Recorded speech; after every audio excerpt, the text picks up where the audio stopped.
Good morning to all of you. It's almost afternoon. नहीं, अभी तो afternoon में तो time है, ठीक है ना? Good morning, and I've already got the messages. Same good morning messages from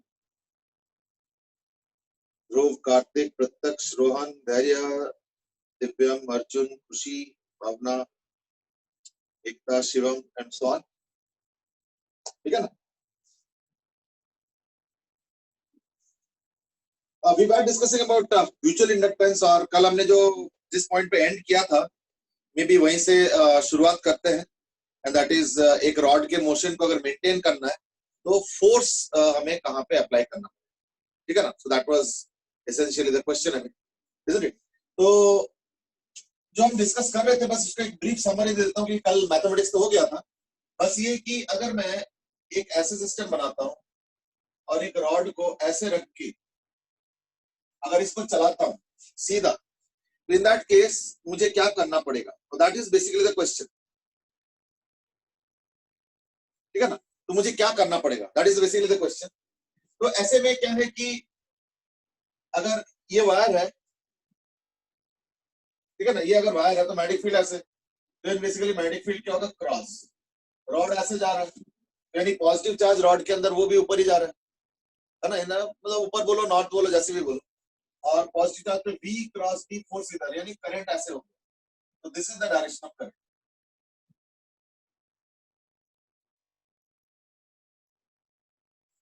ये तो आइडिया लग गया.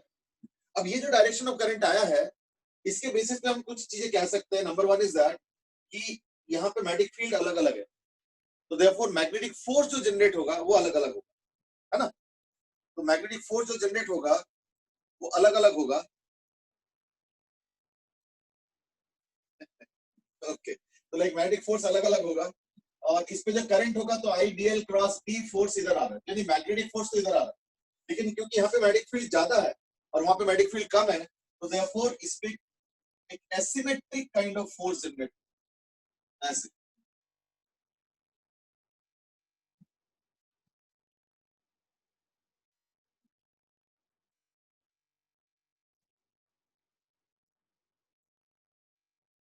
इस तरीके, यानी बेसिकली एक तरफ थोड़ा ज्यादा होगा और एक तरफ थोड़ा सा कम फोर्स होगा. ये देखो, इस तरफ थोड़ा ज्यादा फोर्स, इस तरफ कम. यानी यानी अब अगर तुम इन फोर्सेस के समेशन, इन सारे फोर्सेस के समेशन के बराबर अगर फोर्स देते हो और अगर सेंटर पे देते हो, इन दैट केस क्या होता है? सेंटर ऑफ द रॉड पे देते हो तो इन दैट केस क्या होता है? रॉड पे टॉर्क जनरेट. उसको काउंटर बैलेंस करने के लिए, क्योंकि इस तरफ फोर्स ज्यादा है, तो अगर ये सेंटर है, तो अगर मान लो ये सेंटर है, अगर ये सेंटर है, तो यानी मुझे फोर्स थोड़ा इस तरफ अप्लाई करना पड़ेगा. उसके लिए जो है हमने कल उसका जो मैथमेटिक्स था वो उस समय हम लोगों ने जनरेट किया, ठीक है ना? सो दैट वाज अबाउट इट. बाकी अगर मैथमेटिक्स में कोई दिक्कत था, क्योंकि मैथमेटिक्स में कुछ नहीं किया, हमने टॉर्क को इक्वेट किया. पहले इस वेरिएबल फोर्स का टॉर्क निकाला और वो एक सिंगल फोर्स जो कि एक पर्टिकुलर वेंटेज पॉइंट पे लगाया जाए कि सेम टॉर्क बन के उसको न्यूट्रलाइज कर, तो वो हमने कैलकुलेट किया था. So that was in essence the क्या बोलते हैं, shift of the force required from the centre to counterbalance the torque generate, ठीक है?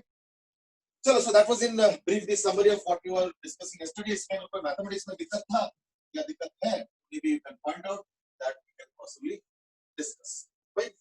चलो, so that was about your mutual inductance. आज हम बात करेंगे सेल्फ इंडक्टेंस, ठीक है? So like today we are going to talk about self-inductance. As the word itself indicates, self-inductance कब होगा ना? जब खुद के ही करंट के वजह से मैग्नेटिक फ्लक्स जनरेट होता है. तो सेल्फ इंडक्टेंस के एग्जांपल बहुत कम होता है. उसके पीछे रीजन है. उसके पीछे रीजन ये है कि पता है, अगर मान लो कोई भी मैं कॉइल लेता हूं, चाहे वो स्क्वायर कॉइल ले लो, रेक्टेंगुलर ले लो, सर्कुलर ले लो, कोई सा भी ले लो, ठीक है ना? तो देखना एक कॉमन पता है प्रॉब्लम क्या आएगा कि उसके अंदर हर जगह पे मैग्नेटिक फील्ड तुम नहीं निकाल पाओ. हर जगह पे मैग्नेटिक फील्ड नहीं निकाल पाओ.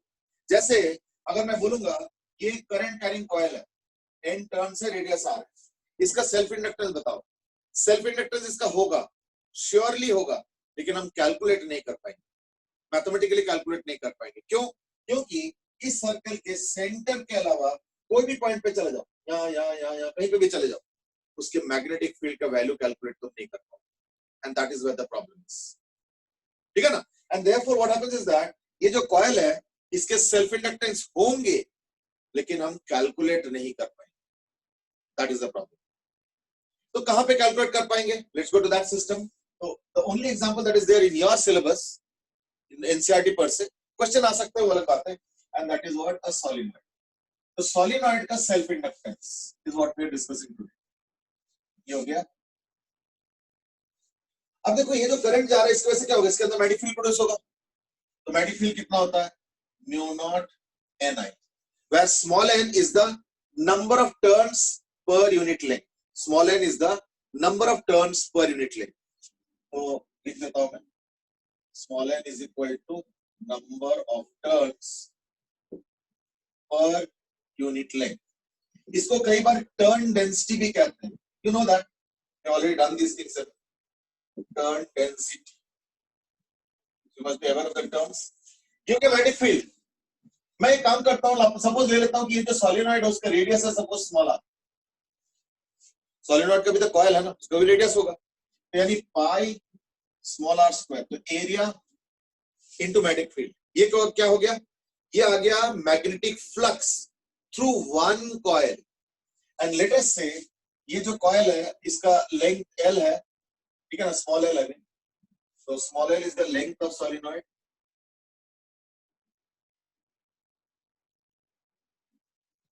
and capital N is total turns.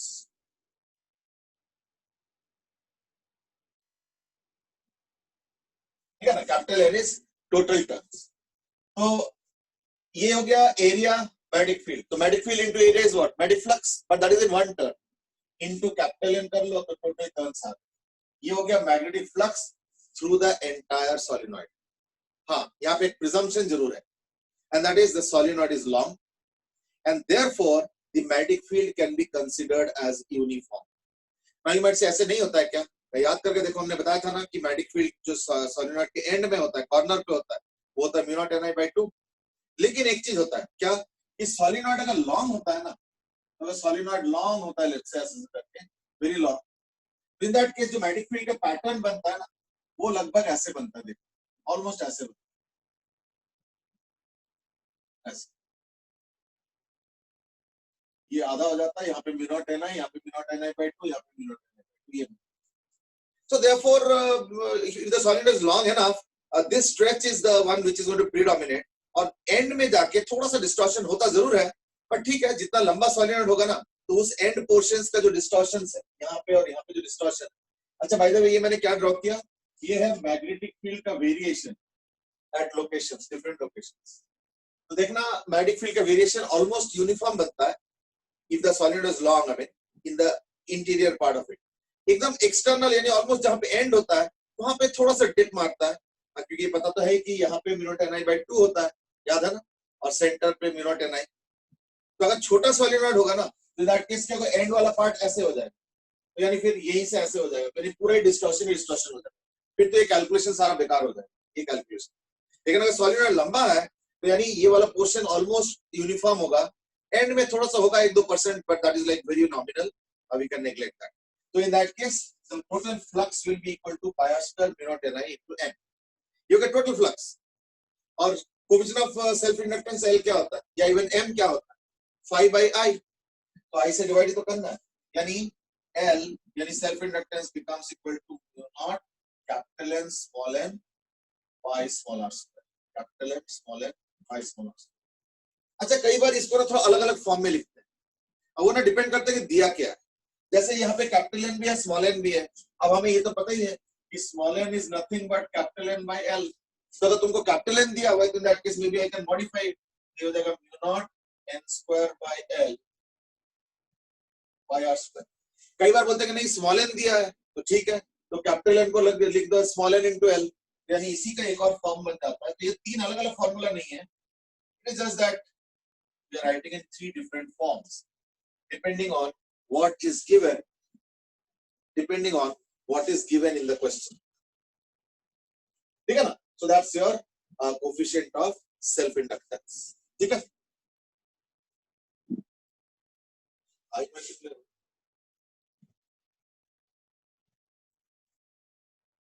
Okay, Dhruv has asked कि उसमें आई मल्टीप्लाई करना चाहिए ना एन की जगह। नहीं, वो अलग है बेटा, ये अलग है। सुनो, ये है magnetic field B into area, flux आया। अब वो एक कॉइल में आया तो एक कॉइल, दो कॉइल, 5, 10, 20, 100, 200, 300, 400, तो ऐसे कॉइल्स बड़े सारे हैं ना। और अगर बड़ा सा सोलिनॉइड हुआ इन that case almost her coil में जो मैग्नेटिक फील्ड बनेगा वो बनेगा म्यू नॉट एन आई। थोड़ा से एंड के 10-20 और इधर के एंड के 10-20 में डिफरेंस होगा, बट अगर मान लो 4000 टर्न्स है और अगर लास्ट के 25-30 में थोड़ा डिस्टॉर्शन है तो I think we can live with that. यानी ये हो गया approximate magnetic field, sorry magnetic flux. फिर उसको करंट से डिवाइड किया तो ये बच गया, and that's how we can get the value of coefficient of self inductance यानी सेल्फ इंडक्टेंस। ठीक है, अच्छा ये हो गया फर्स्ट पार्ट। दूसरी बात ये है,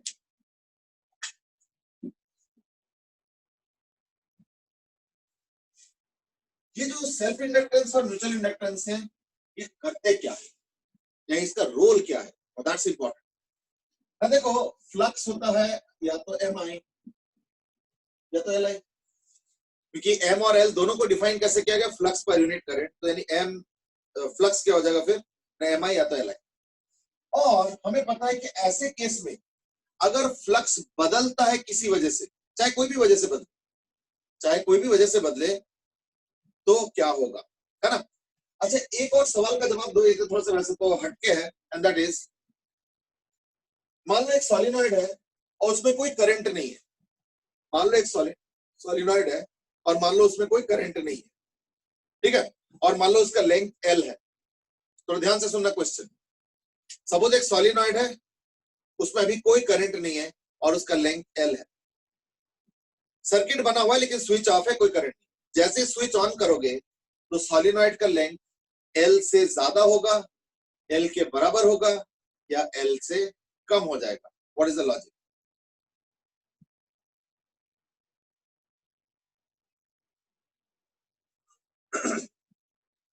ओके, दिव्या में आस्क्ड क्वेश्चन है, दैट इज, इसको थोड़ा सा रिपीट कर दो। देखो, what I have done is that कि मुझे सेल्फ इंडक्टेंस निकालना था। सेल्फ इंडक्टेंस क्या होता है, flux per unit current. Flux कैसे निकलता है, मैग्नेटिक फील्ड इनटू एरिया, ये हो गया मैग्नेटिक फील्ड बिना टेन। और एरिया बोलते क्या होगा, इसका कॉइल का एरिया, ये तो आर रेडियस का है, तो कॉइल का area pi r square into number of turns, इसलिए क्योंकि capital N number of turns, तो ये हो गया टोटल फ्लक्स। उसको आई से डिवाइड कर दिया, तो देखो आई से डिवाइड कर दिया, ये हो गया mu naught N n pi r square. ये आगे साथ, ये इसको हम इस फॉर्म में इसलिए लिख रहे हैं क्योंकि कैपिटल एन और स्मॉल एन का रिलेशन है ना। We know that small n is equal to capital N by small n, length of the solenoid.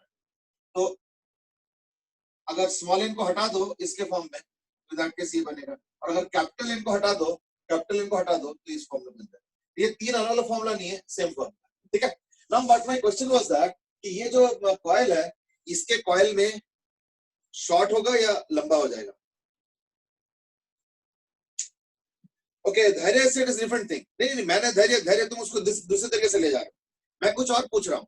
मैं बोल रहा हूँ कि एक कॉइल है, तो कॉइल कॉइल कॉइल कॉइल करके है, तो उसका कुछ लंबाई है एल है, और उसको मैंने सर्किट के साथ जोड़ दिया, लेकिन स्विच ऑफ रखा है, सेल वेल सब कुछ है, रेजिस्टेंस जो भी चाहे, गैल्वेनोमीटर सब, लेकिन स्विच ऑफ रखा है। अब मैंने स्विच ऑन कर दूंगा तो वो जो कॉइल है उसका लंबाई एल थोड़ा सा घटेगा या बढ़ेगा या क्या होगा। तो अभी एक आंसर आ गया, सत्यम ने बोला कि ये कम हो जाएगा। ठीक है, मैं देखता हूँ और कोई आंसर आता है तो। यानी क्वेश्चन इज कि कॉइल का लेंथ कम हो जाएगा, बढ़ेगा, घटेगा, क्या होगा।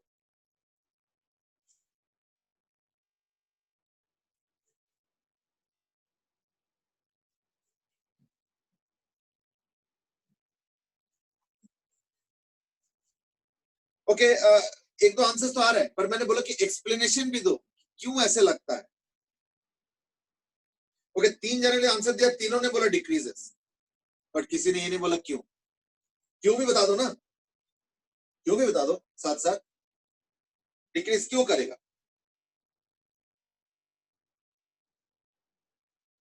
व्हाई शुड इट डिक्रीज, है ना।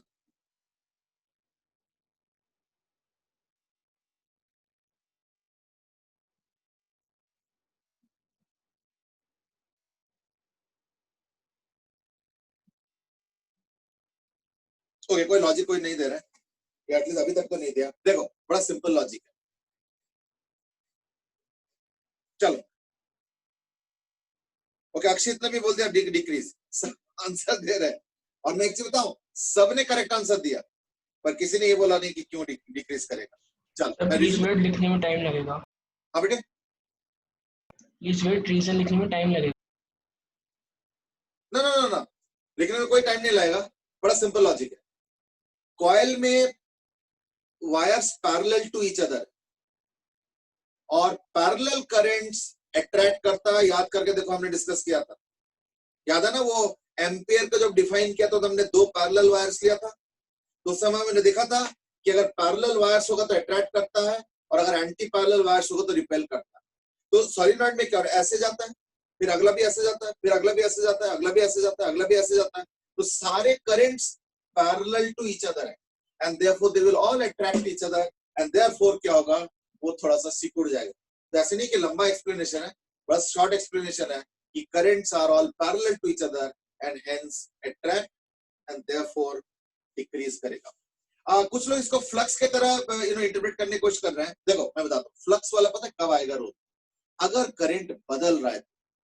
मैंने जिस समय एनालाइज किया इस केस में, इसमें क्या यूज किया ना, हमने आई को कांस्टेंट माना, ठीक है ना। हाँ, अगर आई वेरी कर रहा है तो इन दैट केस एक अलग हिसाब किताब होगा, उस समय देखना पड़ेगा वगैरह, बट आई को कांस्टेंट, यानी अब ये सर्किट स्टेडी स्टेट में आ चुका है। लेट्स इस समय की बात कर रहा हूं कि जो है लेंथ घटेगा या बढ़ेगा, आंसर इज घटेगा बिकॉज ऑफ पैरेलल करंट्स।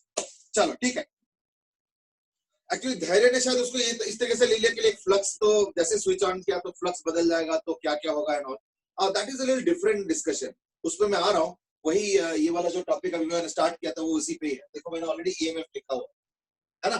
देखो what I am trying to say is that अगर एक सॉलिनॉइड लेते हो तो उससे कुछ फ्लक्स बनता है, कितना बनेगा ना, हमने डेफिनेशन जो एम और एल का दे रखा है वो ये है कि एम और एल दोनों एक ही तरीके से डिफाइन किया गया है, 5/I।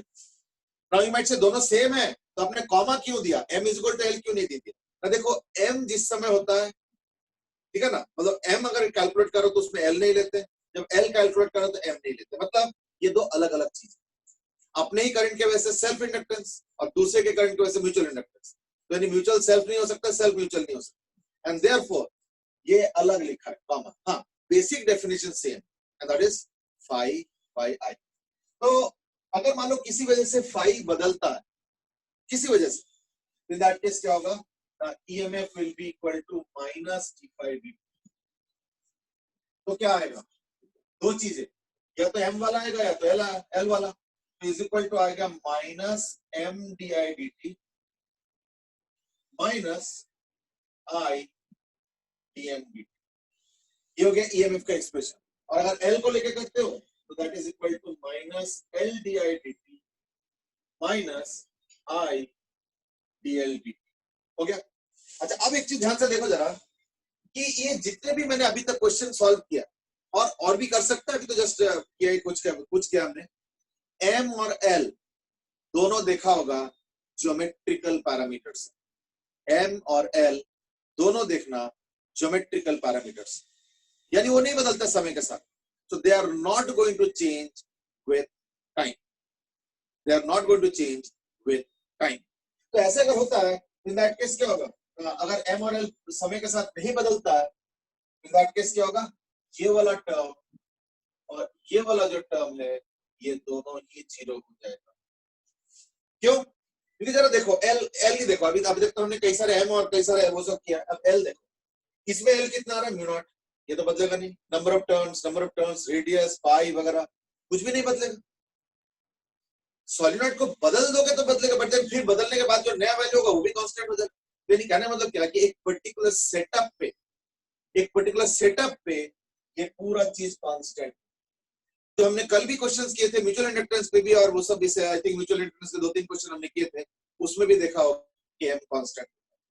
क्यों, ये समय के साथ बदलने वाला पैरामीटर कम से कम हमने क्वेश्चन में नहीं लिया, तो देयरफॉर ये दोनों जीरो हो गया। यानी इन जनरल मैं लिख सकता हूं बड़े आराम say that E will be either equal to m di dt with a minus sign और minus l di dt। अब जरा ध्यान से देखो, अब इसका मतलब समझो कि इसका मतलब ये हुआ कि सॉलिनॉइड भी एक ईएमएफ प्रोड्यूस करेगा, लेकिन नॉर्मली नहीं करेगा। कब करेगा? अगर फ्लक्स बदलते हो। अब बताओ इसके अंदर फ्लक्स कैसे बदलेगा? तो फ्लक्स बदलने के लिए क्या क्या चीज आता है? Magnetic field into area flux या number of turns. Number of turns बदलेगा नहीं, एरिया नहीं बदलेगा। मैग्नेटिक फील्ड क्या होता है? म्यू नॉट एन आई, उसमें से भी एन नहीं बदल सकता है। यानी all these will happen only if I changes. यानी when I changes and opposing EMF, तभी इसके साथ तो माइनस साइन लगा रखा है, देखो minus M D I D T minus L D I D T, यानी ऑपोजिंग वाला, and opposing EMF is produced. ठीक है, अब एक काम करो, इसका मतलब क्या हुआ कि सॉलिनॉइड भी एक ऑपोजिंग ईएमएफ बनाएगा अगर उसके थ्रू करंट बदलोगे तो। यानी इसको बड़ा समझो बड़ा अच्छे से, क्यों? क्योंकि यही क्वेश्चन में आएंगे, देखना अगर आता है तो। सॉलिनॉइड भी एक सेल की तरह बिहेव करेगा, यानी एक सॉलिनॉइड भी एक सेल की तरह बिहेव करेगा। ठीक है ना? अच्छा, इसका मतलब क्या होगी? जैसे मान लो एक सॉलिनॉइड, और मान लो ये आई करंट है, ये दिया हुआ है, सॉलिनॉइड का एल दिया हुआ है सपोज 3 हेनरी, और I is suppose decreasing at the rate of 4 ampere per second. ठीक है, तो अगर decreasing at the rate of 4 ampere per second है, इन दैट केस मुझे बताओ कि इस सॉलिनॉइड को पहली बात तो इस सॉलिनॉइड को मैं ऐसे सेल से रिप्रेजेंट करूं या ऐसे सेल से, P, और कितने वोल्ट की बराबर। अब जल्दी बताओ। ठीक है, ध्रुव ने तुरंत आंसर दे दिया कि बी वाला होगा। अच्छा, वो तो बाद में डिस्कस करते हैं। धैर्य ने एक सवाल भी पूछा है, that is in 2 consecutive ring the current will flow in same direction। अच्छा ठीक है, आई थिंक शायद वो पिछले क्वेश्चन का एक्सप्लेनेशन दिया होगा। चलो ठीक है, दैट्स राइट। अक्षित ने एक सवाल भी पूछा, that is volt increasing, flux decreasing and same I decrease.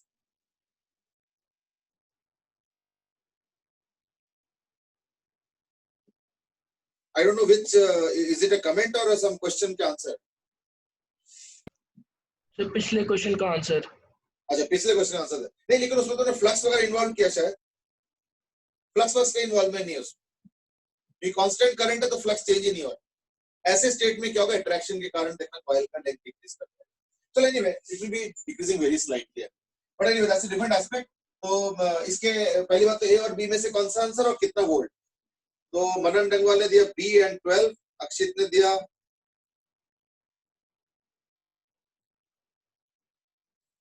अच्छा हाँ, एक चीज ना मुझे थोड़ा सा डिस्कस करना था, ये हम लोगों के मीटिंग में भी डिस्कस हुआ था, इज दैट मतलब मैं बड़े ओपनली और मतलब मुझे कहना तो नहीं चाहिए, बट बड़े ओपनली और बिल्कुल फ्रेंडली तरीके से मैं पूछ रहा हूँ। एंड दैट इज ये इसलिए पूछ रहा हूँ क्योंकि तुम लोगों के बैच में तो थोड़ा सा कम है, बट अक्रॉस द बैचेस में मैं देख रहा हूँ धीरे धीरे डिस्क्रिपेंसीज आने लगा। Discrepancy is in the marks that is happening in the CPTs। ठीक है ना? तुम लोगों के बैच में थोड़ा सा वेरिएशन कम है, बट है, मेरे ऑब्जर्वेशन में आया है वेरिएशन है। अब मैं किस प्रकार के वेरिएशन में बताता हूँ अभी। एक दो बैचेस में तो बड़े वेरिएशन, मतलब वैसे तो मुझे देखो इस तरीके से लैंग्वेज यूज करना नहीं चाहिए। I am not very good at this language and neither I am really open to such kind of language, but फिर मुझे बताना पड़ रहा है इज दैट एक दो बैच में ये देखा गया है कि जो मान लो पूरे क्लास 11th में पता चला बड़े मुश्किल से पास किया है, और पता चला जो है अभी टॉप के आसपास मार्क्स आ रहे हैं अभी फिलहाल सीपीटी में। लास्ट के जो 2-3 सीपीटी हुआ है, ये मैं फिजिक्स की बात नहीं कर रहा हूँ, सिर्फ ये एक आध सब्जेक्ट में, कई सब्जेक्ट में ये कंसिस्टेंटली देखा जा रहा है। तो यानी कहीं ना कहीं मुझे ये सब लैंग्वेज यूज करते हुए बहुत मतलब खराब लगता है, अब बिल्कुल अच्छा नहीं लगता है, लेकिन अब मुझे फिर भी बोलना पड़ रहा है। तो मैं ईमानदारी से पूछना चाहूंगा इज दैट कि let me ask an opinion from you, है ना, एडवाइस फ्रॉम यू, चलो और बेटर वर्ड यूज कर रहा हूँ, is that how to plug, because I think I can know that from you only और किसी से नहीं, and that is how to plug the leakages that are happening during CPT. ठीक है ना? So therefore I am asking a very honest question to all of you, And if you don't want to disclose your identity, it's very easy. I will not take the names. Don't worry on that. But अगर private में कुछ advice देना चाहोगे कि ऐसे ऐसे कर दीजिए तो उसके ऐसे हो जाएंगे कि लीकेजेस कम होंगे या जो भी व्हाटएवर हुआ है वो कम होंगे, तो then we will try to adopt that.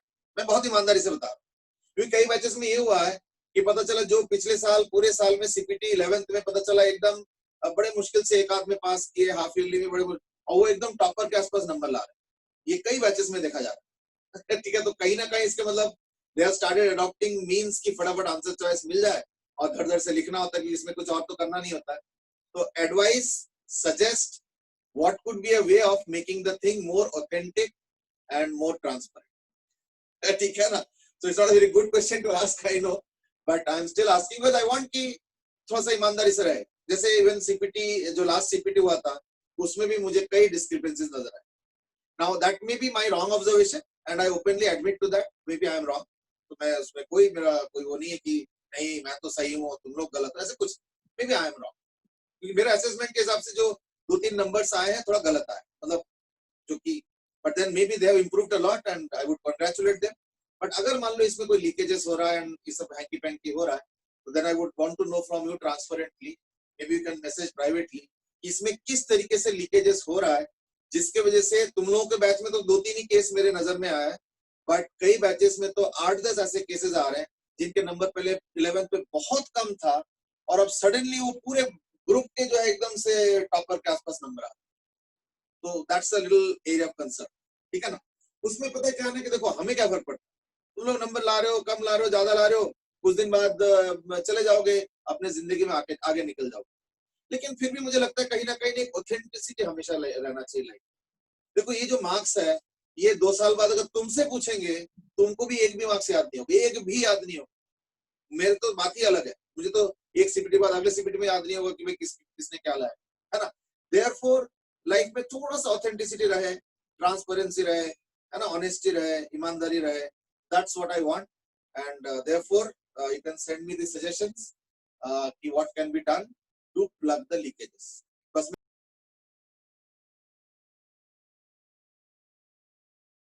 आप म्यूट हो गए. सर आप म्यूट हो गए हो. सर सर सुन भी नहीं सकते. सर आप म्यूट हो चुके हो. सर सुन नहीं सकते वे. जय तेरी आवाज नहीं जा रही सर को. हाँ भाई कॉल आ गई होगी दोबारा. सर अभी भी समझा रहे. करोड़ के पैकेज लेके इंग्लैंड में बैठे, ठीक है ना. वो बच्चा जो कि यहाँ पे स्कूल में ऑलमोस्ट निकालने के सिचुएशन में आ गए थे और उनका कुछ कनेक्शन था स्कूल के मालिक के साथ, इस वजह से उसको स्कूल में रखा गया था. Otherwise he was actually being thrown away after class 11. ये भी सिचुएशन था. वो लड़का आज के दिन में करोड़ के पैकेज लेके यूके में बैठे हुए. तो ऐसे भी एग्जाम्पल्स. तो देयरफॉर ऐसे नहीं है कि marks is everything in life. इसलिए मैं चाहता हूं कि थोड़ा सा चीजें ट्रांसपेरेंटली और ऑनेस्टली हो. तो इसमें अगर कोई सजेशंस है, एडवाइस है, because you would be knowing what is happening, not me और not anybody any other teacher. तो इसको प्लग करने के लिए क्या हो सकता है, प्लीज एडवाइस. ठीक है ना. चलो ठीक है, कुछ मैसेजेस आ रहा है, मैं उसको जो है बाद में पढ़ लूँ. ठीक है ना. चलो लेट्स कंटिन्यू. तो लाइक अब इसके में से चूज करना है, तो ए और बी में से. तो देखो मैंने क्या बोला कि जो भी होगा उसको अपोज करेंगे. तो करंट इस डायरेक्शन में है, करंट इस डायरेक्शन में है, करंट इस डायरेक्शन में है और वो डिक्रीज कर रहा है. तो ध्यान से सुनना, करंट इस डायरेक्शन में है और वो डिक्रीज कर रहा है, तो ये ऐसे कुछ करेगा जिससे कि डिक्रीज ना हो. तो इस डायरेक्शन में डिक्रीज को रोकना है तो क्या करेगा, वो उसी डायरेक्शन में और करंट पंप करने की कोशिश करेगा. तो उस डायरेक्शन में करंट पंप कैसे होगा, अगर उस डायरेक्शन में सेल बनेगा तो यानी कौन सा आंसर हो गया, ये आंसर हो गया. नॉइमेट से नहीं तो वो तो अपोज करना चाहिए. करंट तो इधर है, अपोज करने के लिए उधर नहीं होना चाहिए, मतलब बी वाला ऑप्शन. ध्यान से देखो, करंट को अपोज नहीं कर रहा है. प्लीज अंडरस्टैंड, करंट को अपोज नहीं कर रहा है, करंट के चेंज को अपोज कर रहा है. तो अगर करंट इंक्रीज करता तो उसको अपोज करने के लिए ऐसे धक्का मारता है, यानी करंट को कम कराने की कोशिश करता है. पर करंट इस तरफ है नो डाउट, लेकिन करंट डिक्रीज कर रहा है. उसको अपोज करना है तो डिक्रीज को अपोज करने के लिए क्या होगा, बढ़ाने की कोशिश करेगा, यानी उसी डायरेक्शन में और करंट पंप करेगा, यानी और करंट सेंड करेगा. तो वो तो तभी पॉसिबल है जब ये वाला होगा। तो फर्स्टली ये चॉइस हो। और दूसरा क्या है, दूसरा तो हो गया वही एल और D I D T decreasing at the rate of 4 ampere per second, तो यानी यही हो गया डी आई डी टी, और एल तो एफ, यानी क्या हो गया, ये वाला आंसर हो गया और 12 वोल्ट का आंसर हो गया इस इंस्टेंट पे। क्योंकि देखो करंट का डिक्रीज का रेट कांस्टेंट होगा, ये भी कोई जरूरी नहीं। तो अगर कांस्टेंट है तो इन दैट केस ये जो सोलेनॉइड है ये बिहेव करेगा as a 12 volt battery in this direction. और अगर करंट वेरिएबल है इन दैट केस हर इंस्टेंट पे, सॉरी, अगर करंट का रेट ऑफ चेंज वेरिएबल है इन दैट केस हर इंस्टेंट पे एक वेरिएबल सेल की तरह काम करेंगे। लेकिन जब तक करंट का डायरेक्शन ये है और करंट डिक्रीजिंग मोड में रहेंगे तो यही सेल होगा, ना कि। I hope you got the explanation right. I mean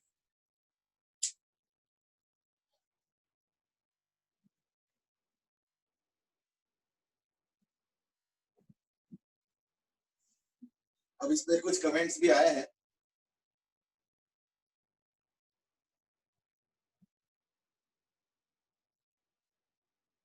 oh अच्छा, उस समय म्यूटेड था मैं, कोई कॉल आ गया होगा है ना। तो एनीवे मैं ब्रीफली बता देता हूँ। What I was saying was that क्योंकि मार्क्स में थोड़ा सा कुछ हैंकी पैंकी हो रहा है दो चार केसेस में, तो मैंने बस एडवाइस ही मांगा था, is that because you would be knowing कि वो कैसे हो रहा है। So I would want some kind of an advice from you as to what can be done to plug the leakages and to ensure more authenticity during the tests. देखो school में भी एक आध तो केस इधर उधर होता ही है कि यहाँ से दो चार चॉइस ले लिया वहां पे, तो वो सब होता है, but that is very less. क्यों? तो वहाँ पे फिजिकली प्रेजेंट होते हैं कोई ना कोई, तो थोड़ा सा वो कम हो जाता है। बट इस मीडियम में तो अगर कुछ पीछे से हो रहा है और टेक्नोलॉजी का भी यूज हो जाता है आजकल, रादर यूज नहीं करना चाहिए, मिस यूज हो जाता है आजकल। तो that's why we are wanting, भी मतलब मैं तो यहाँ पे पर्सनली मैं ही बोल रहा हूँ, is that how to stop the leakages, या जो भी हैंकी पैंकी पीछे से हो रहा है उसको कैसे रोका जा सकता है। Maybe you can give me a word of advice.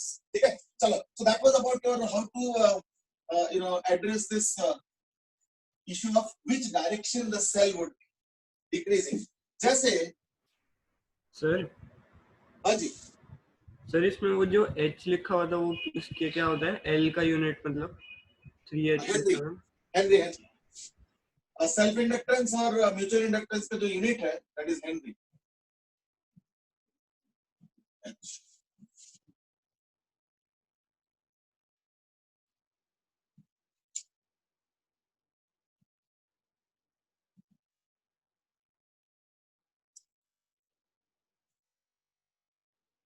चलो कुछ कुछ एडवाइस आ रहा है, मुझे दिख रहा है, I will read that letter. ठीक है ना, लेट्स कंटिन्यू। सपोज मैं कहता हूँ कि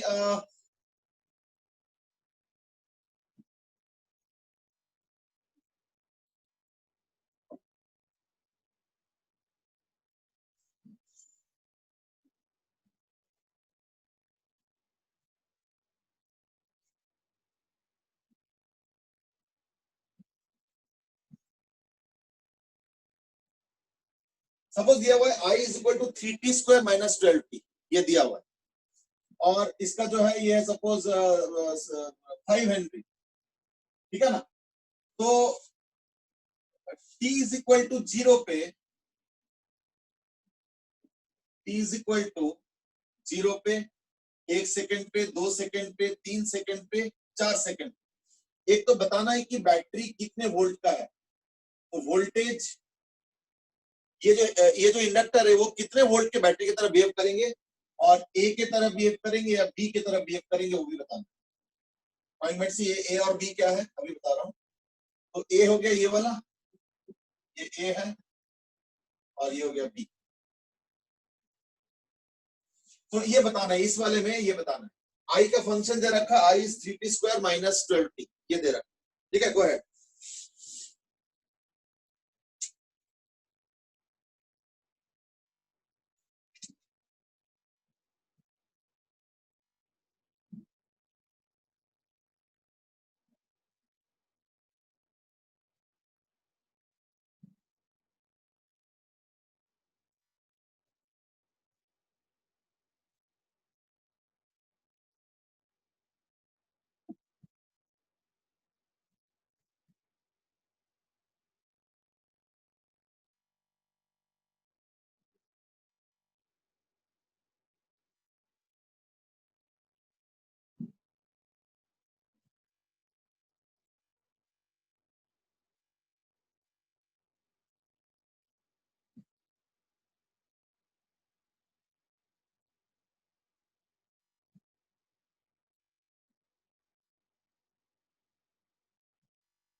चलो अब देखते हैं आंसर क्या क्या रहा है। मनन ने आंसर दे दिया 12A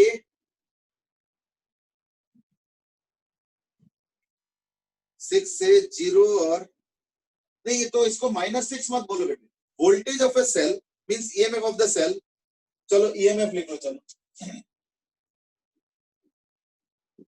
ये हमेशा पॉजिटिव ही लिखेंगे। अभी मैं से नहीं, अगर पॉजिटिव और नेगेटिव दोनों ही हो सकता है वो होगा, मैं मना नहीं कर रहा हूं, लेकिन तुमको पॉजिटिव ही लिखना है यहाँ पे। वो जो नेगेटिव वाला पार्ट बोल रहे हो वो होगा सेल स्वैपिंग, एक बार इधर हो सकता है या इधर हो सकता है। तो इसके लिए तुमको ये भी पूछा जा रहा है तुमसे कि ए की तरफ बिहेव करेगा या बी की तरफ बिहेव करेगा, यानी 10 वोल्ट ए की तरफ या 10 वोल्ट बी की तरफ बिहेव करेगा। So that's what you indicate at various times. अगर 10 वोल्ट आता है या जो भी 5 4 वोल्ट 3 वोल्ट जो भी आ रहा है वो लिख के बताना है कि ए और बी में से कौन सा। That's what the question is. चलो ठीक है,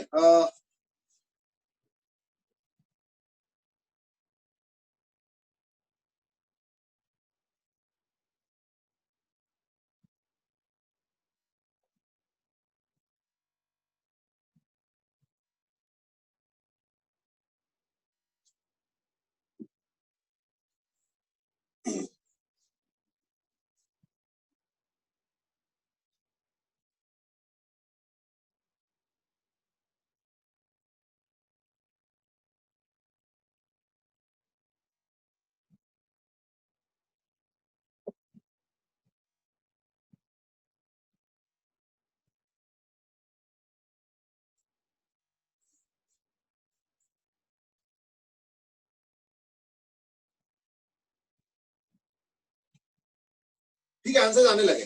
तो पहली बात तो डीआईडीटी निकाल लेते हैं।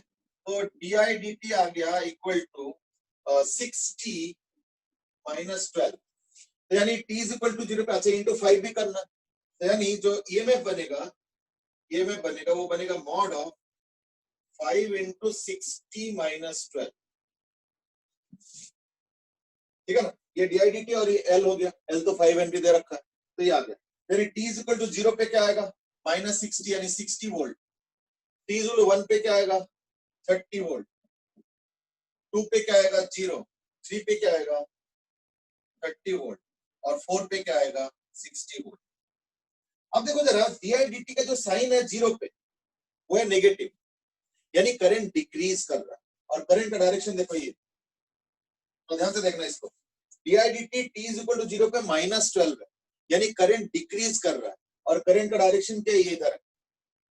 तो अगर इस तरफ करंट डिक्रीज कर रहा है मान लो, है ना, अगर इस तरफ करंट डिक्रीज कर रहा है तो इन दैट केस क्या होगा, उसको अपोज करेंगे। तो अगर इधर करंट डिक्रीज कर रहा है मान लो, है ना, मींस डिक्रीजिंग मोड में अगर है तो उसको अपोज करना है ना, यानी क्या करेंगे और बढ़ाएगा। ठीक है ना, इन दैट केस क्या होगा ए हो जाएगा। That's all. क्योंकि t इज इक्वल टू 0 पे, ठीक है, t इज इक्वल टू 1 पे क्या है 30 वोल्ट है, लेकिन क्या है कि t इज इक्वल टू 1 पे जो करंट का डिक्रीज का रेट है वो भी नेगेटिव है, यानी इस तरफ डिक्रीज कर रहा है नेगेटिव। तो देयरफॉर ये भी ए की तरह ही बिहेव करेगा। ठीक है, that's how it is going to happen actually. और ये तो 0 हो गया तो चलो कहानी खत्म हो गया। t इज 3 पे क्या हो रहा है डीआईडीटी देखो क्या आ रहा है पॉजिटिव आ रहा है, यानी करंट बढ़ता जा रहा है। करंट जो है बढ़ता जा रहा है या नहीं। तो अगर करंट बढ़ता जाएगा तो अकॉर्डिंगली देन डिसाइड। तो करंट अगर बढ़ता जाएगा तो अपोज करेंगे, अपोज करेंगे तो इधर हो गया, तो यानी क्या हो गया p हो जाएगा और ये भी b हो जाएगा। देख लो, यानी शुरू में करंट इधर है, ठीक है ना, शुरू में करंट इधर है और वो डिक्रीज करता जा रहा है, तो यानी उसी डायरेक्शन में और फीड करेगा। तो फीड करेगा मतलब ए से फीड करेगा और बाद में क्या हो रहा है करंट इंक्रीज करता जा रहा है, तो इंक्रीज कर रहा है तो उसको अपोज करना है, तो यानी क्या होगा ऐसे अपोज करेंगे, तो यानी क्या हो गया बी हो गया। तो वैल्यू आ गया। वैल्यू में तो मैंने पहले बोला मैग्नीट्यूड लगा देंगे क्योंकि हम तो जस्ट ईएमएफ देख रहे हैं। जब हम दुकान से सेल खरीदते हैं तो -2 और +2 नहीं बोलते, हम सिर्फ 2 बोलते हैं। तो that is the cell strength which is measured in terms of EMF. तो वो ईएमएफ का तो वैल्यू आ गया। और साथ में ऑपोजिंग वाले चीज को देख के हम बता सकते हैं कि ए की तरफ बिहेव करेगा या बी की तरफ। ठीक है ना, देख लो अच्छे से। आई होप दैट्स ओके ना।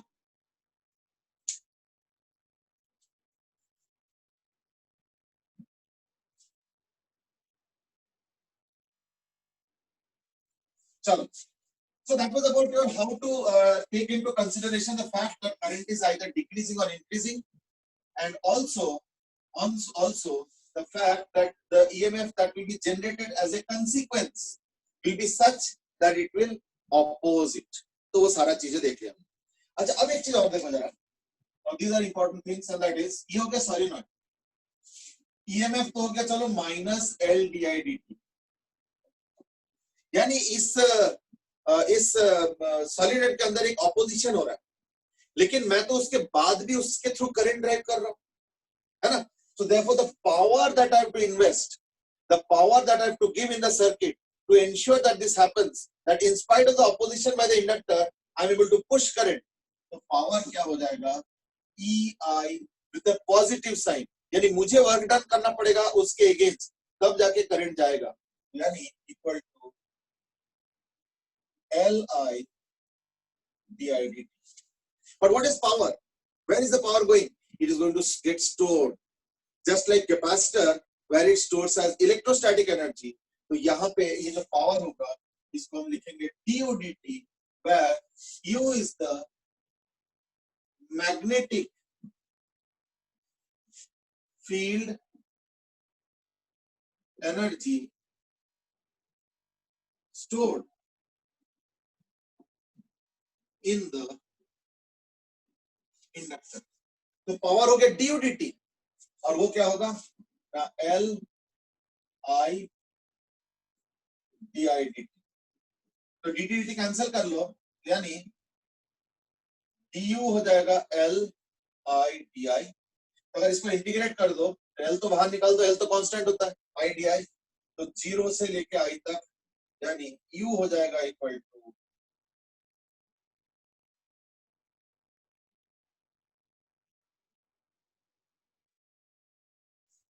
ठीक है. ये देख लो,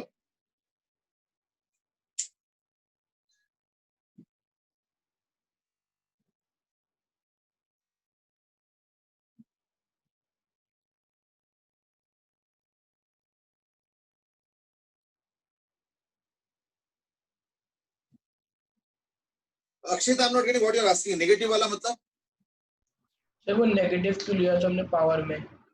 ना ना ना, पावर नेगेटिव नहीं लिया. मैं कह रहा हूं कि ये तो उसका ऑपोजिशन है, that is being indicated by the minus sign. उस ऑपोजिशन के बाद भी मैं तो करंट पुश कर ही रहा हूं, और मैं उसको जो है क्या बोलते हैं, करंट को चेंज भी कर रहा हूं. मैं मतलब सर्किट का कोई ना कोई एलिमेंट, अदर एलिमेंट जैसे सेल हो गया या कोई और एलिमेंट. तो यानी क्या हो रहा है ना, in spite of opposition by the inductor, somebody is still pushing an increasing current or a decreasing current through the inductor. यानी there is a change, यानी there is a work done involved. तो वो rate of work done क्या होगा, power आ गया EI, तो उससे power आ गया. और वो जो पावर है, वो जो वर्क डन हो रहा है, वो जो पावर है, वो कहीं ना कहीं जा रहा है. कहाँ जा रहा है ना, उसके मैग्नेटिक फील्ड एनर्जी में चेंज हो रहा है. कैसे ना, देखो DIDT का मतलब क्या होता है कि जैसे मान लो करंट पहले 10 एम्पियर, अब हो गया सपोज 10.001 एम्पियर, तो ऑब्वियसली फिर इसके अंदर जो मैग्नेटिक फील्ड है वो भी बढ़ गया. और हर फील्ड में एनर्जी एसोसिएटेड होता है, चाहे वो ग्रेविटेशनल फील्ड हो, चाहे इलेक्ट्रोस्टैटिक फील्ड हो, चाहे मैग्नेटिक फील्ड. तो अगर मैग्नेटिक फील्ड का अमाउंट बढ़ रहा है, तो यानी मैग्नेटिक फील्ड का एनर्जी भी बढ़ेगा. तो that's what I am saying कि इसके अंदर मैग्नेटिक फील्ड एनर्जी में के फॉर्म में स्टोरेज हो रहा है. तो मैग्नेटिक फील्ड एनर्जी के स्टोरेज का रेट ऑफ चेंज क्या होगा, वही पावर है du dt. तो du dt आ गया, तो उससे du आया, उससे हमने u निकाल लिया, यानी the energy stored in the inductor is half Li square. Now it is very similar to half CV square. है या नहीं?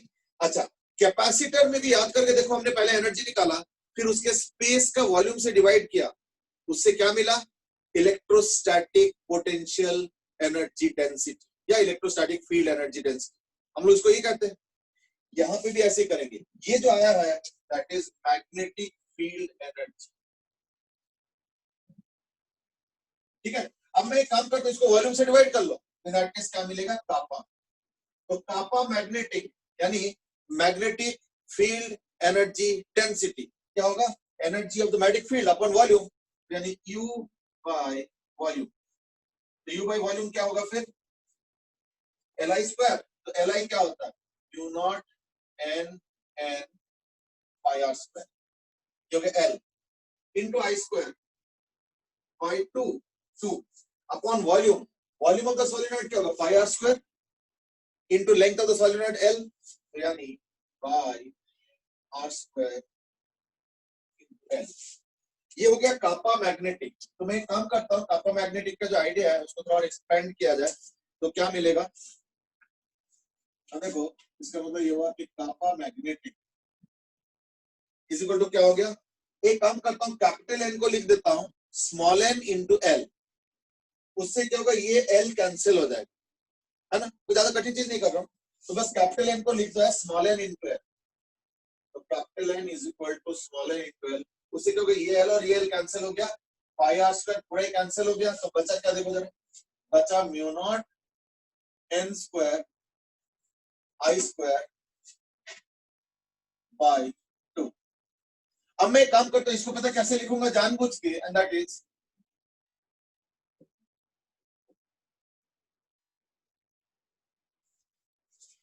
but what is this, isn't it magnetic field inside the solenoid।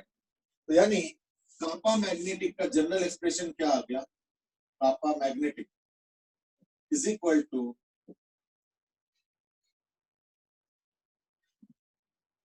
जब हमने magnetic field due two cylinder वगैरह वगैरह ये सब चीजें डिस्कस किया था तो हमने देखा था कि कैसे मैग्नेटिज्म के फॉर्मूला और इलेक्ट्रोस्टैटिक फॉर्मूले, इलेक्ट्रोस्टैटिक्स के फॉर्मूले कितने सिमिलैरिटी रखता है।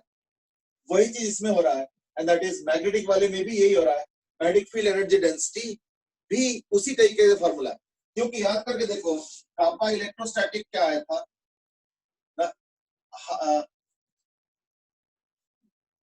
कापा इलेक्ट्रोस्टैटिक क्या आया था, epsilon not by 2 into E square. यानी देख रहे हो अब क्या हो गया, ई स्क्वायर के जगह B square, 2 as it is है। और एक चीज और देखा होगा कि कई सारे केसेस में इलेक्ट्रोस्टैटिक फॉर्मूले से मैग्नेटिक फॉर्मूले में अगर जाना चाहते हो तो बस एप्सिलॉन नॉट को रिप्लेस कर दो बाय 1 बाय म्यू नॉट। तो इंटरेस्टिंगली वो चीज यहाँ पे भी हो रहा है। ये देखो एप्सिलॉन नॉट है, उसको 1 बाय म्यू नॉट करो तो क्या होगा, 1 बाय म्यू नॉट, तो नीचे आ गया। ये देखो, यानी there is a lot of consistency between the way electrostatic field is acting and the way magnetic field is acting. Though while studying the two, we felt that there were a lot of differences. तो मैं वो differences deny नहीं कर रहा हूँ, क्यों? क्योंकि obviously एक radial field है और एक perpendicular एक radial force होता है और एक perpendicular force होता है, तो इसलिए comparable तो एक तरीके से नहीं है या नहीं। लेकिन कई मामले में comparable है। ये हमने फील्ड वाले कैलकुलेशन वाले जो फॉर्मूले थे उसमें भी देखा था, और आज मैं फिर से देख रहा हूं कि कापा इलेक्ट्रोस्टैटिक और कापा मैग्नेटिक फील्ड में भी काफी सिमिलैरिटी है। देखो सामने देख रहे हैं नहीं। अच्छा, अब इसके ऊपर एक क्वेश्चन करते हैं, let's see how to exactly solve it, है ना। जैसे सपोज मैं कहता हूं कि दो इनफाइनाइट सिलेंडर्स है,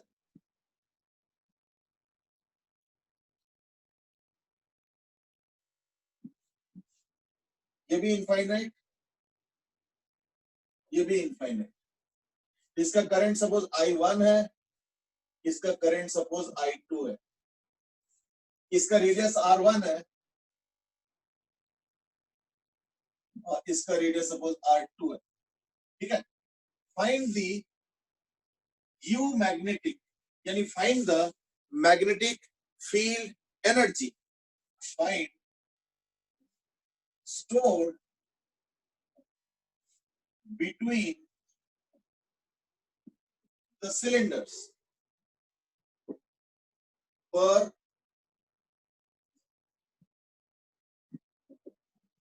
unit length। पर unit length magnetic field energy क्या स्टोर्ड है वो तुमको कैलकुलेट करना। ये दोनों इनफाइनाइट सिलेंडर्स है, अंदर वाला रेडियस R1 है, उसमें करंट I1 है, बाहर वाला सिलेंडर R2 है, उसका करंट I2 है, और ऑपोजिट डायरेक्शन में जा रहा है। देखो एक नीचे की तरफ जा रहा है और एक ऊपर की तरफ जा रहा है, तो तुमको इनके स्पेस के बीच में देखो ना, U magnetic stored between the cylinders पर यूनिट लेंथ। देखो पर यूनिट लेंथ आएगा तो L लेंथ का भी निकाल सकते हो, तो that's like a step ahead of it, but तुमको अभी फिलहाल तो निकालना है पर unit length.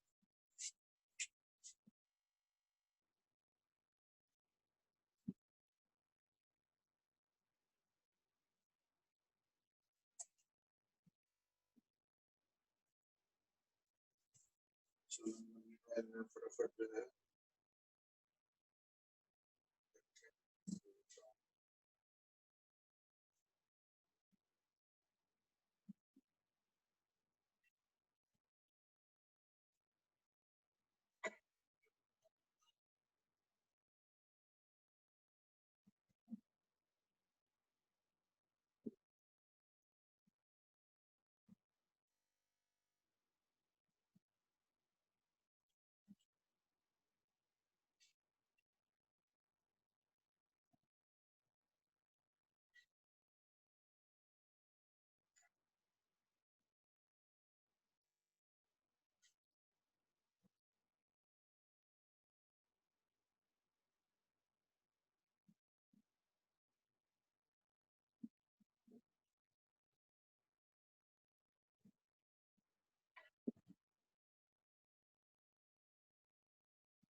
okay, attendance is done.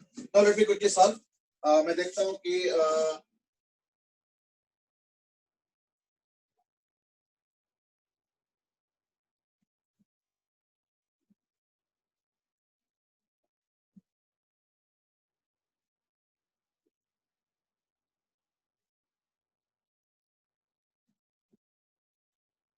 okay, some suggestions have come and honest suggestions have come. और एक दो जने थोड़ा डर डर के ये भी लिखा है कि प्लीज मेरा नाम मत बताइए. देखो मैंने पहले ही बोला ना that it will not be something that should be personally against somebody. ऐसे कुछ नहीं है. देखो we are all small children. I mean you are all small children now. You are all growing up. तो ठीक है, हो सकता है कुछ मिस्टेक्स भी किए होंगे. Don't worry. तो कोई नाम लेके किसी को इंसल्ट करना या ह्यूमिलेट करने का पर्पस नहीं है. Purpose is that you should also live to understand कि हाँ कभी कभी ऊपर नीचे होता है परफॉर्मेंस. बट वही मैंने बोला ना कि जस्ट बिकॉज कि आज थोड़ा सा ऊपर नीचे परफॉर्मेंस है, उसको एज ए बैरोमीटर ऑफ या parameter of life long success and failure बिल्कुल कभी मत मानना. एज आई सेड कि कौन कहां से कैसे हो जाता है, you never know. I mean, I generally take the best example of Rabindranath Tagore, and that is, I've told you also, but I would repeat n number of times. I don't mind. कि class 2 में उनका वो हुआ thread ceremony, जनेऊ, ठीक है ना.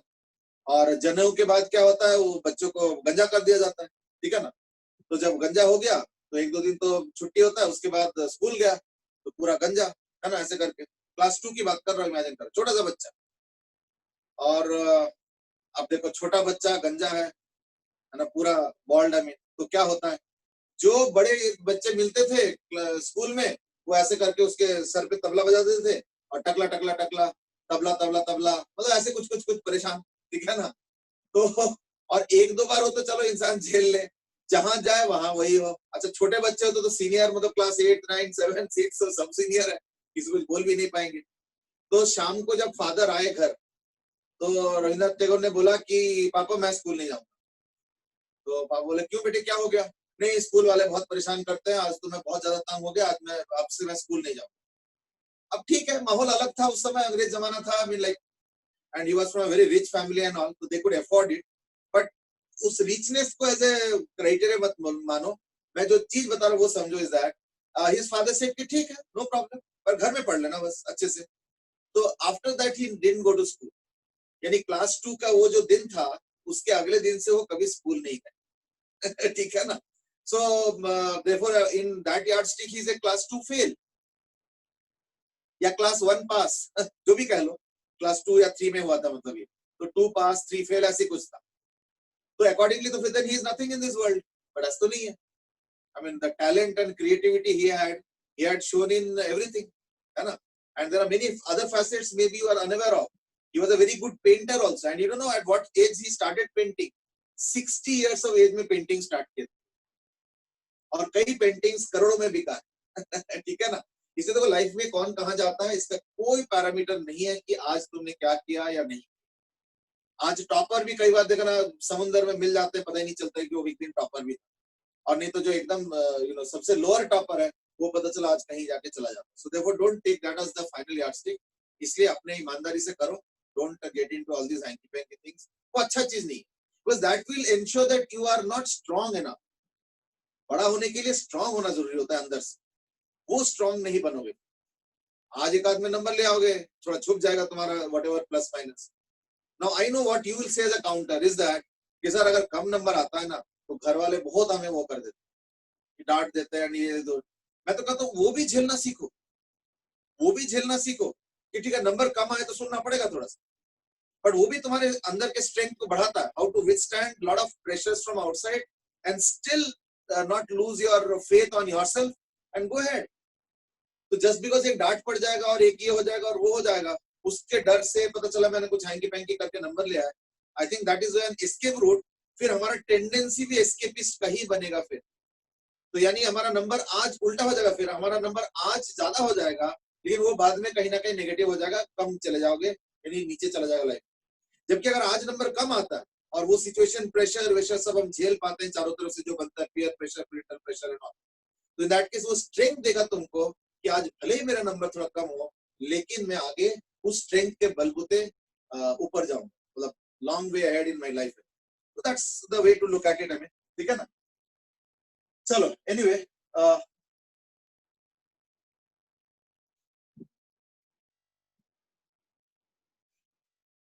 Let's carry on. अरे आयुष्मान अब आया.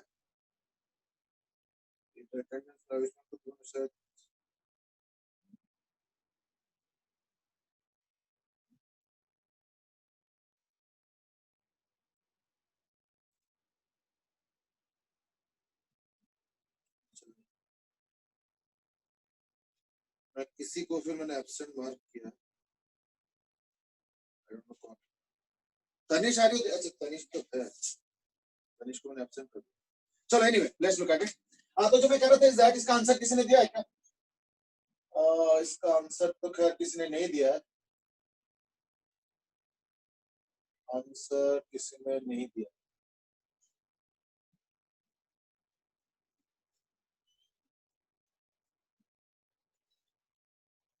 चलो कोई बात. तो लाइक लेट्स से इसका आंसर इस तरह से हो जाएगा कि देखो यहाँ पे जो आर डिस्टेंस दूर जो मैग्नेटिक फील्ड होगा ना, स्मॉल आर डिस्टेंस दूर है ना, और मैं यहाँ पे एक पतला सा सिलेंडर ले लेता हूँ, ये भी अलग कलर का ले लेता हूँ. तो मैं यहाँ पे एक पतला सा सिलेंडर ले लेता हूँ.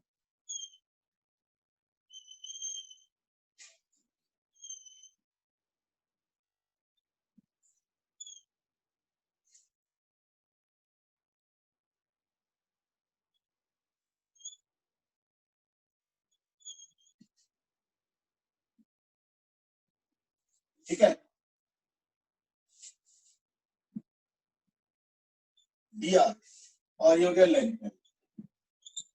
नाउ सी अगर मैं इसका लेंथ देखता हूँ, रेडियस आर देखता हूँ, ठीक है ना, रेडियस आर, तो यानी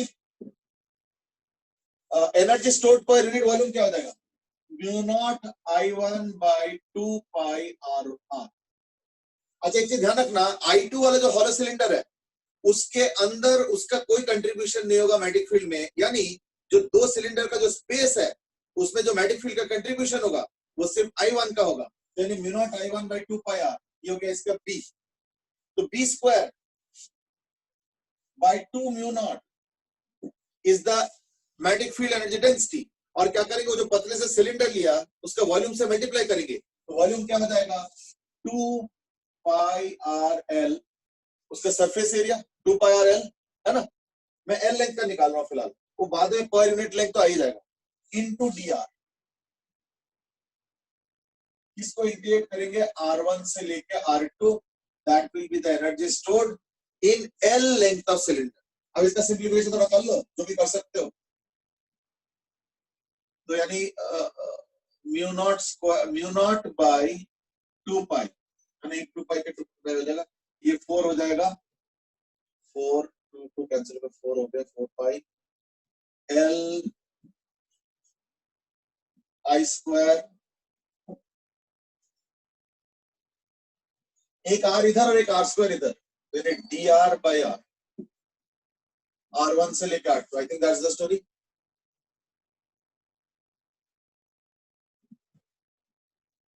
ठीक है, तो ln हो गया, ln r2 by r1, यानी mu not I1 square by 4 pi l ln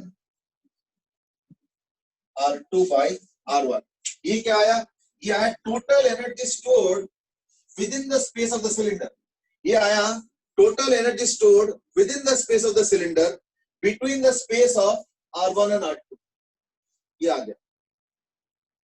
अब लेकिन मैंने एल लेंथ का सिलेंडर लिया था और क्वेश्चन पूछ रहा है पर यूनिट लेंथ, तो एल को हटा देते हैं, एल से डिवाइड कर देंगे, तो देयरफॉर पर यूनिट लेंथ जो बनेगा, पर यूनिट लेंथ जो यू बनेगा that will be equal to L, हटा देता हूं, यानी mu not I1 square by 4 pi into ln r2 बाय r1। ठीक है, एक बार देख लो अच्छे से। किसने आंसर दिया है अभी तक? चलो ठीक है, किसी ने आंसर नहीं दिया, चलो कोई बात नहीं, maybe you are trying in the meanwhile. तो जस्ट देख लेगा फटाफट। तो मैंने क्या किया, अंदर के स्पेस में जो करंट कंट्रीब्यूट करेगा मैग्नेटिक फील्ड में वो है सिर्फ I1, I2 का कोई कंट्रीब्यूशन नहीं है, तो B square by 2 mu naught, that is the magnetic field energy density. फिर वो पतले से सिलेंडर का वॉल्यूम, ये जो मैंने बताया, ये वाले पतले सिलेंडर, तो 2 पाई r dr, 2 पाई r into l एरिया और थिकनेस dr, तो 2 पाई r l is the sheet. अगर मैं उसको शीट की तरह खोल देता हूं तो 2 पाई r l इसका एरिया होता है, फिर थिकनेस dr है, तो इनटू dr को वॉल्यूम, तो वॉल्यूम डेंसिटी इनटू वॉल्यूम, तो सॉरी एनर्जी पर यूनिट वॉल्यूम इनटू वॉल्यूम, तो एनर्जी आ, उसको इंटीग्रेट कर दिया r1 से लेकर r2 तक, है ना। तो उससे ln का एक्सप्रेशन आ रहा है, दैट्स व्हाट। तो फिर बाद में l को कैंसिल कर दिया, तो ये आ गया per unit length. Question was of per unit length. चलो, so that was about energy stored within the space. ठीक है, और भी चीजें कैलकुलेट किया जा सकता है, इवन आउटसाइड द स्पेस भी कैलकुलेट कर सकते हैं। और अगर मैं आउटसाइड में जाऊंगा, इन दैट केस I1 और I2 दोनों का जो है इकट्ठे लेना, ठीक है ना, that would be some kind of a change. ठीक है, चलो आज इतना ही करते हैं, we will continue in the next class. हमें कल करेंगे। अभी इसके ऊपर ये जो एल वाला हमने स्टार्ट किया, इसके ऊपर कुछ सर्किट्स वगैरह करेंगे, फिर फील्ड के ऊपर भी डिस्कस करेंगे। I hope by this week I mean we will be able to more और less wind up the chapter. फिर हम कुछ क्वेश्चंस कर लेंगे अगले हफ्ते। तो अगले हफ्ते तक जो है ना EMI मंडे ट्यूसडे तक खत्म हो जाएगा, that's what my take is. और उसके बाद we will start the AC chapter. तो AC चैप्टर तो ब्रेक के पहले खत्म तो नहीं हो सकता, क्योंकि ब्रेक तो अगले वीक क्लास ही लास्ट है। उसके बाद तो एक छोटा सा समर ब्रेक है, not a big summer break but a small summer break, ठीक है ना। तो therefore at that time we will be able to further on with the chapter of AC, ठीक है ना। तो कम टाइम मिलेगा। और फिर समर हॉलीडेज के बाद हाफ ईयरली एग्जाम्स होगा पहले, और हाफ ईयरली एग्जाम्स के बाद फिर हम AC को कंटिन्यू, ठीक है। So that would be the agenda tomorrow. Will carry on next. Akshit Das, कल CPT है? Well I think that you would be knowing, है ना। कल CPT कौन सा होगा? सर कल आगे क्लास है या फिर नहीं? सर वो पूछ रहा था। नहीं वो तो मुझे नहीं पता, बट कल CPT तो आई थिंक होगा शायद। मैथ्स का है ना कल? यस सर, मैथ्स का। हाँ, तो फिर मैथ्स का होगा। फिर शेड्यूल तो अभी तक ग्रुप में नहीं आया, बाकी देख लेते हैं शेड्यूल में क्या है ना। चलो ठीक है, आज के लिए इतना ही। ओके। अभी गुड डे। तो मैं पूछ रहा था कल आपकी क्लास हो गया है नहीं? वही मैं कर रहा हूँ, अभी तक शेड्यूल आया नहीं है। वो शेड्यूल भेजते हैं ना वहां से हमारे ग्रुप में, टीचर्स ग्रुप, अभी तक आया नहीं है, तो जनरली दोपहर तक आ जाता है 2-3 बजे, पता चल जाएगा। And you will also get the schedule in any case, ठीक है ना? चलो ओके, आज के लिए इतना ही। Good day. Thank you, sir. Okay बेटे, thank you, have a good day. Thank you, sir.